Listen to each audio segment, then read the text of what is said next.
Hello, welcome to Oxford Heirlooms. Well, I have my hand embroidery finished on the little sleeves, so I did a series of French knots on the line and then did some bullion roses at the points. Okay, so I have mirror image sleeves. Okay, now as I'm going to begin today to create the little fancy cuff for each one of the sleeves.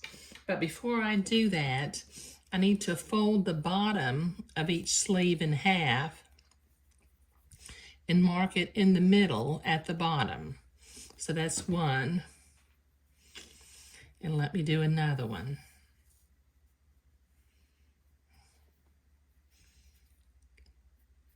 Okay. All right, now I've got my Charlotte small cuff beading piece set out here. Let me move my sleeves out of the way for just a minute. And I need to cut 2 pieces of beading that are the length of this beading or the cuff guide for the day gown.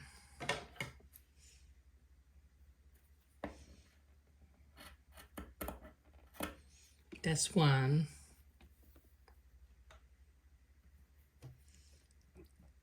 And that's 2. And there well, that's not a whole lot of beading left over. I'm not sure I'm going to be able to do anything with that. But I'll set it off to the side. Okay, now let me set my pattern piece off to the side also. Okay, now what I need is I need 2 pieces of lace that are going to be 1.5 times the length of the beading.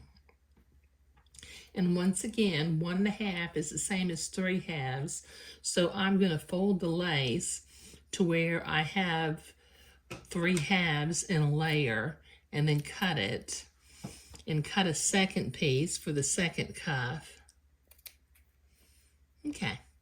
Now before I can zigzag this on to one side, I need to trim the batiste away from the entredeaux on one side of this entredeaux beading.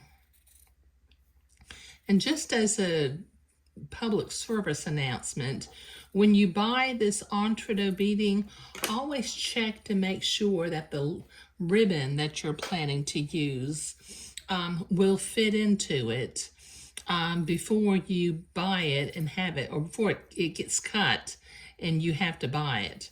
Because I have had an experience in the past where either the entredeaux beading was a little bit narrow or the ribbon was a little bit more than 1/4 of an inch, but it did not fit in the beading nicely. Okay, all right, now then I need to, and I'm going to do this off camera, I need to pull a header thread and gather my lace to where it's the length of my beading, but I'll be right back.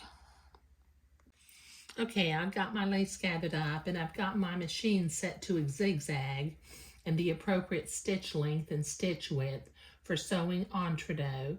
So I'm going to butt this lace up next to my entredeaux beading and I'm going to begin to zigzag it on. Just going in the entredeaux hole to make sure I'm going in the hole and not stabbing the entredeaux ladder.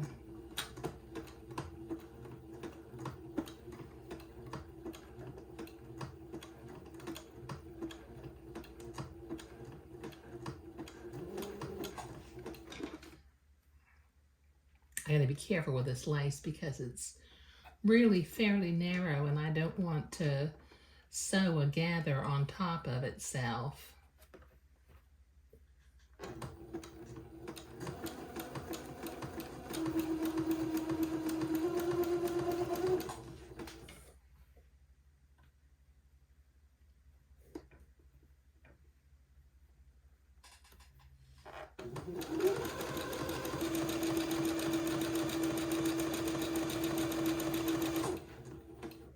Okay, this will take me a minute to get both of these little cuffs sewn, so I'll be right back.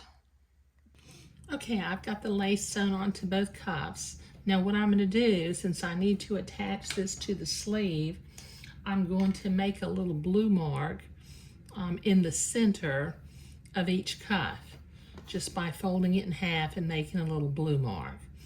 And then as I was working with this lace, I realized this lace is directional.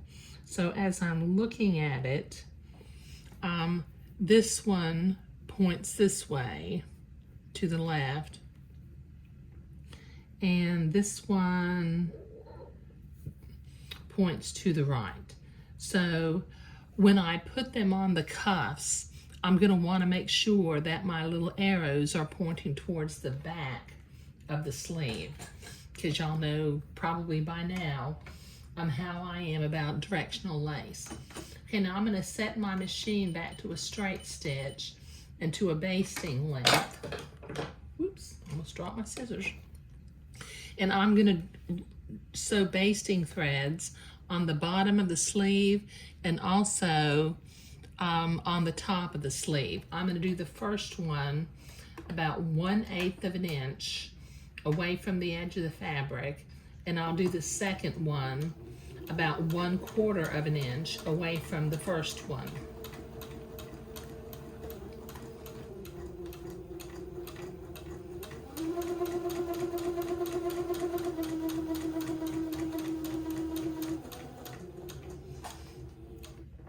Okay, that's one. Leave some extra thread in here. Okay, so I've got 1, 2, 3, plus 4 more to do on the other one. So let me, off camera, sew some basting threads. So I'll be right back. Okay, I've got all my basting threads sewn. So let's see, this cuff will go on this one. So I'm going to turn this over, and starting in the center, I'm going to start pinning this entrecôte beading to the sleeve. And then I will get my gathering threads over here. Let me grab those two and draw up my fabric a little bit so that it fits on the entrecôte beading cuff.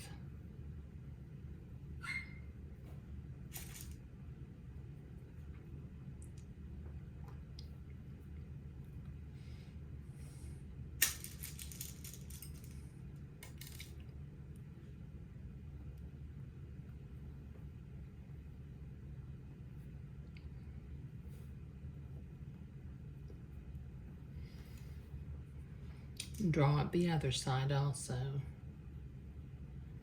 And then I'll use some straight stitches to sew this entrecôte to the sleeve.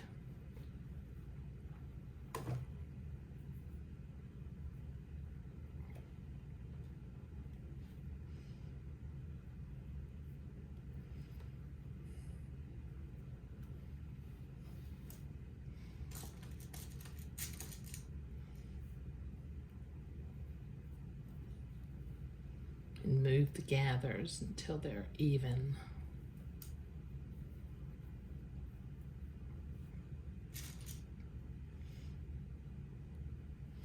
Okay, I have reset my machine back to a regular straight stitch, and I think what I'm going to do is, since my basting threads are kind of long and I sometimes trip over them when I'm sewing, I'm going to clip my basting threads a little bit shorter.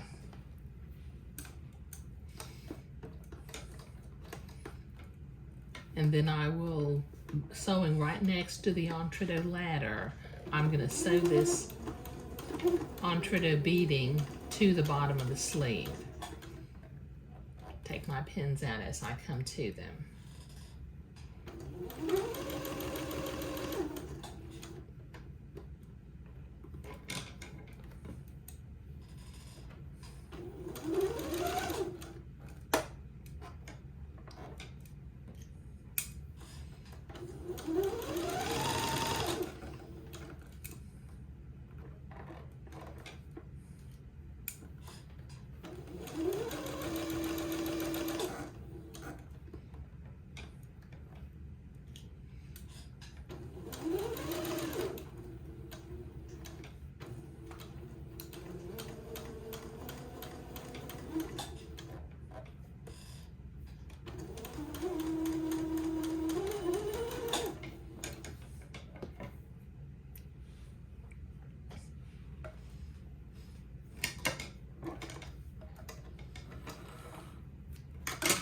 Okay, that's looking really pretty, isn't it?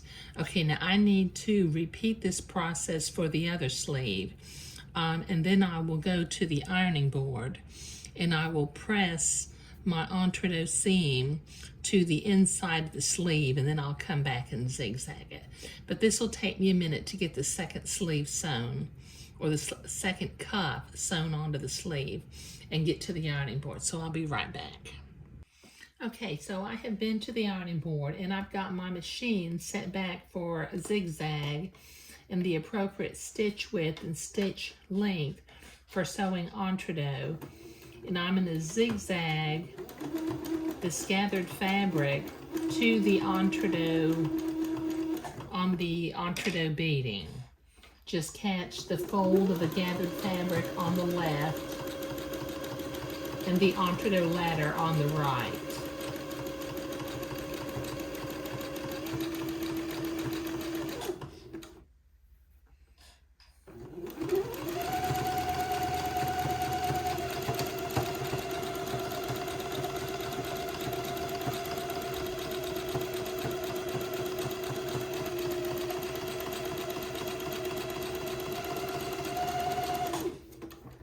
There we go.